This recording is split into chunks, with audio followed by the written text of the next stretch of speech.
right, in honor of Black History, we're doing a continuation of real Black history in pictures.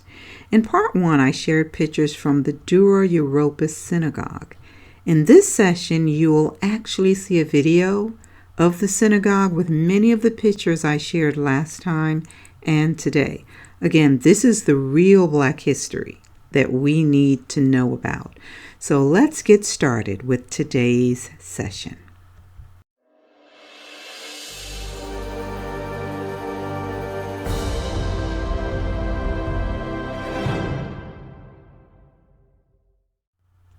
Okay, so the goal here is to just show some of these illustrations of how ancient Hebrews were depicted in previous centuries.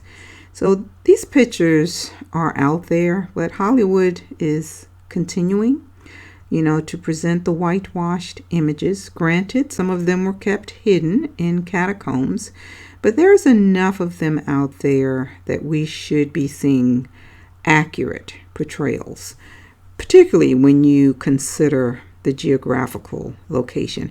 And also, you all should be able to Google a lot of these. So this one has Cretan Byzantine icon by the hand of Angelos, and this is 1400. It is kept at St. Catherine's Monastery at Mount Sinai, and it depicts St. John the Evangelist dictating his gospel to his disciple, St. Prochorus. So that's this one. This one is Christ and the Apostles in the catacombs of Domitilla, 4th century in Rome. Clearly, they do not have European features. Let's keep going. And then this one is Moses and the Burning Bush. And this is on the wing panel, again, in Dura Europos. In that synagogue, we saw one in the last session of Moses that looked very similar to this one. All right, and this one is supposed to be a depiction of the prophet Jonah being thrown into the sea. Now, this one is found in the catacombs of Saints Marcelino, and this was 300 AD in Rome. So we can clearly see Afro here. All right, let's keep going. All right, and this one is supposed to be when Messiah raised Lazarus from the dead. So this one is a fresco from the 4th century, and this one is in the catacombs in Via Latino in Rome. Now you can clearly see the Negroid features on these individuals, all of them. Now we can keep going. Okay, there can be no doubt on this one. This one is Moses and the Hebrews crossing the Red Sea as they're pursued by Pharaoh, 303 BC. Look, folks, clear Negroid features here. Afro. How did we end up with Charlton Heston? I mean, really, come on now. Come on. Dark brown skin. Let's keep going. All right, now this one is 3 Chaldean soldiers with Hebrew captives. So this is from the 1000 AD era, and these supposedly are the Hebrew captives. All of them, dark skin, curly woolly hair here. Let's keep going. Now this one is supposed to be a picture of King David with his musicians, and this one was found in Greece, again 1000 AD, but you can see the burnt brass colored skin This is supposed to be the picture of David here. Okay.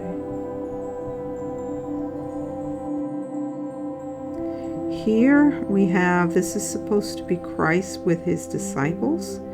This was painted on a wooden panel in the Coptic Museum in Cairo.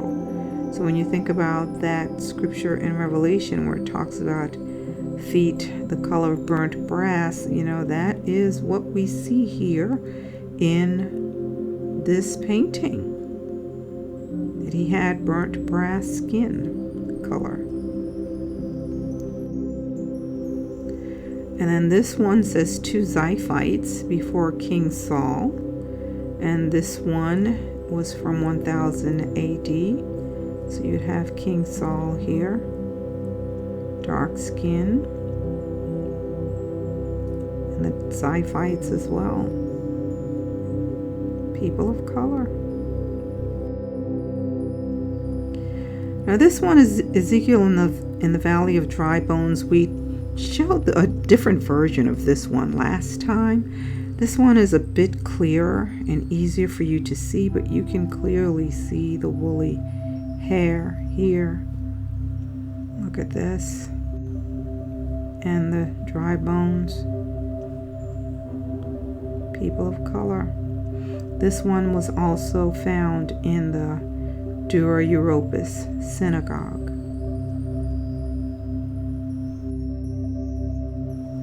And then we have here fresco.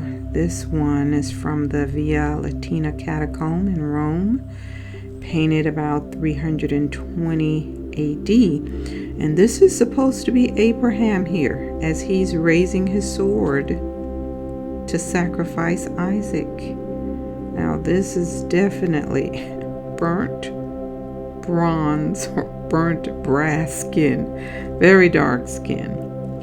So we can see this here, Abraham. Let's keep going. All right, here we go with another one. This one is called the Good Shepherd. And this one can be found in the catacomb of Priscilla. And you can clearly see the dark brown skin tones. I mean, there's no mistaking that here. And particularly the hair. You don't see any long, stringy blonde hair. He does not have blue eyes or green eyes.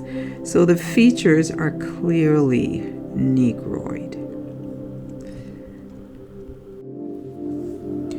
All right, so we just saw this one, but this is the actual painting of the Good Shepherd on the ceiling. And you can see that it is the focal point, and even from a distance, the features are Negroid. And next I'm going to show you a video with reconstructed paintings of Dura Europos. And it may just be me, but I want you to compare the two and see if the image in the reconstructed version appear to have lighter skin tones.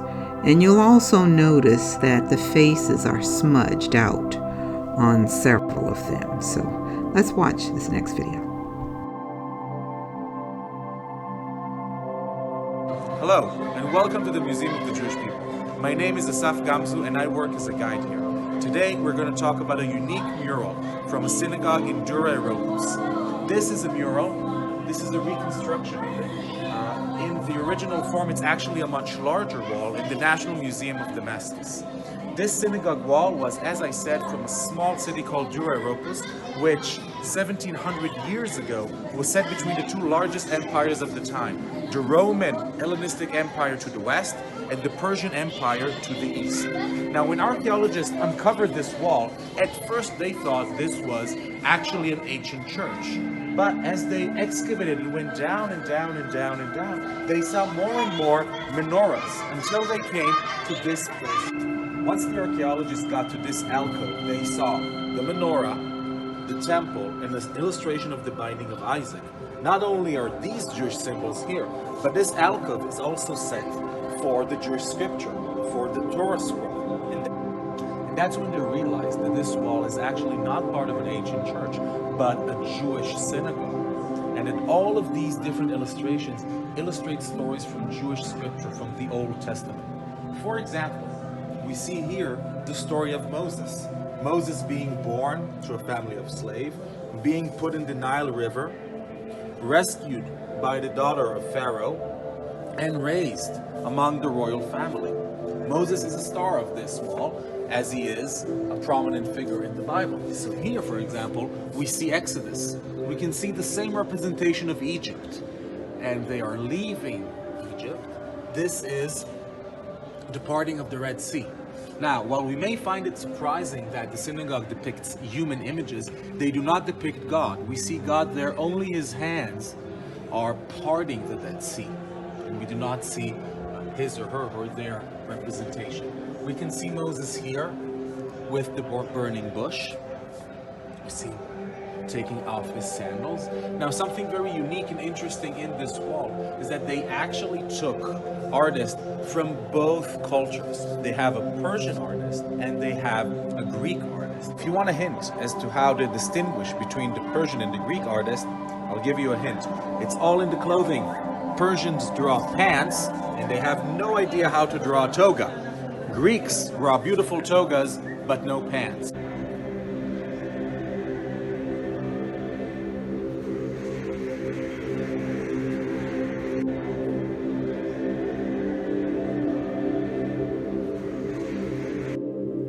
Now you're going to see the actual synagogue and see the paintings, the murals.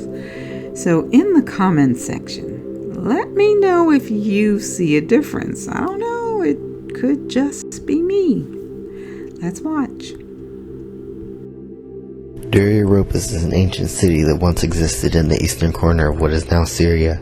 It was built under the Seleucid Empire in 303 BCE, atop an escarpment overlooking the Euphrates River. The city began as one of many military stations established by the empire, with the initial purpose of maintaining control of the area's waterway. For this reason, it was known at this time simply as Dura, which means the fortress. A little over a century after its founding, Dura would be radically transformed, remodeled with influence from Hellenistic Greece. It would adopt elements characteristic of the Greek city-state, such as a grid street plan, a prominent agora, and a fortified citadel. Its prime location along a major trade route between Palmyra and Babylon would help the city to flourish into a thriving trade center. By the time it was taken over by the Parthian Empire in 113 BCE, Dura would have seen great diversity among its inhabitants, blending the cultures of the localized Syrian and Mesopotamian peoples, as well as integrating cultural aspects of the Babylonians, the Greeks, the Romans, and the Iranians. After being overtaken by the Roman Empire in 165 CE, Dura would carry on for less than a century before seeing its demise. The Sasanians would successfully conquer Dura in 265 CE, leaving the city abandoned for well over 1,000 years. It would come to be buried and would remain a hidden historical treasure preserved under the desert sands. Upon its discovery in 1920, this forgotten city would deservingly earn the title, the Pompeii of the Syrian desert. It is strictly forbidden for Jews to create these graven images, which are defined in the Hebrew Bible as any manner of likeness of anything that is in heaven. In the case of the Dura-Europos synagogue, entire scenes from biblical passages were depicted explicitly in the form of cyclical frescoes painted on the interior walls of the building. Ironically, one of the scenes represented is the worshipping of the golden calf by the Israelites, the incident for which idolatry was condemned by Moses after receiving the Ten Commandments from God. That event marked the beginning of aniconic tradition in Judaic culture, one which will persist throughout its history. It is not certain why the creators of the Dura-Europos synagogue would have violated this tenet so blatantly. Several theories exist, but none have given a definitive explanation of this anomaly.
Okay, so was it just me, or did you see a difference as well?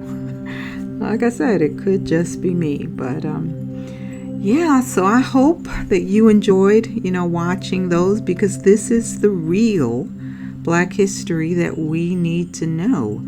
So be sure to share it, and definitely share it with your children. This is a great way to introduce these Bible stories to them and show them these pictures of long ago, of how the ancient Israelites were really depicted. So many thanks to my sister for finding a lot of these and sharing them with me. And again, I hope it has been a blessing to you. Shalom, everyone.